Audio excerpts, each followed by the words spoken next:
Jan was concentrating so hard on Sido that he didn't notice the look of anguish that crossed the lawyer's face at these words. "Lord forgive me, please, mademoiselle. Think of yourself," said Maitre Tardieu. "You have family in England waiting for you." Jan, now almost desperate, interrupted. "Danton is stirring people into a fever of hatred against all those held in the prisons. It will explode, and you will be caught in it unless we do something." Along the corridor they could hear the sound of boots and the click-clack of dogs' claws against stone. "I'm going to come for you," said Jan, "and when I do, you must be ready." The turnkey opened the door. "Well, old lawyer, is she going to plead innocence? That the horse had a mind of its own and took off to see an old mare in England?" He laughed heartily at his own joke. Outside the prison, Maitre Tardieu was overcome by the heat and unsteady on his feet. Jan led him into a nearby cafe and ordered him a drink. "What can we do?" asked Jan. "She's not going to leave him, and I can't see any way of getting that madman out." "I can assure you he isn't worth it.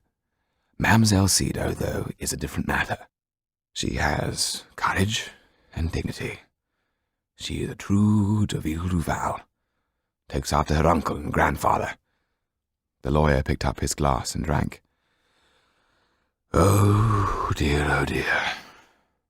I wanted to say something in the prison, but I couldn't bring myself to voice it. After all, it is only rumour and hearsay. I deal in proof and in evidence. I debated telling her. Maybe I should have. Might have helped. What might have helped? Said Jan. It was rumoured that Armand de Ville du Val and Mademoiselle Sido's mother were lovers, and that they were planning to flee to England, taking the child with them. The old Marquis told me on his deathbed that letters had gone missing. Letters that led him to believe. Jan sat bolt upright. That Armand de Ville du Val was Sido's father.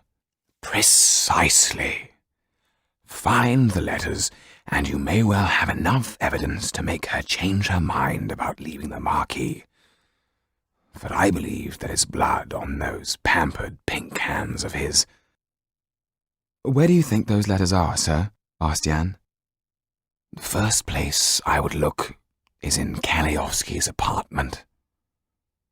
On the wall opposite the cafe, scribbled in dripping red paint were the words, "Kill the enemy within." Jan knew there was hardly any time. The only way to get her out was to be bold. And bolder. The letter that Monsieur Hollart had just signed sat worryingly on his desk. Never had a piece of paper frightened him so much. He knew it held the power to snuff out life itself, more to the point, his life. He was about to send 2 tickets to Citizen Kaliowski, inviting him to bring one of his famed automata to the theatre that very night. The letter said that an old friend of Topperland's wanted to talk to him about the threads of light, and it was signed, "From a well-wisher." This hadn't been Monsieur Hollart's idea. Far from it. He could not imagine what the threads of light were. It was part of Tetu's master plan to get Kaliowski away from his apartment so that Jan could break in and search for Armand's letters. Monsieur Hollart stared transfixed at the letter. I still don't understand why Kaliowski killed Topperland. Jan listened attentively as Tetu explained. It was because Topperland let slip that they'd met before. Kaliowski couldn't be sure that Topperland wouldn't remember the exact circumstances of their meeting. He could not allow anyone to have that power over him. Why would it matter?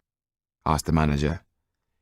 It was in the gambling dens of St. Petersburg that the self-styled Count Kaliowski started his meteoric rise. Jan heard with a start the word that Tetu was thinking but not saying. a word that sparkled like a diamond in the mud, too bright to be missed. Gypsy.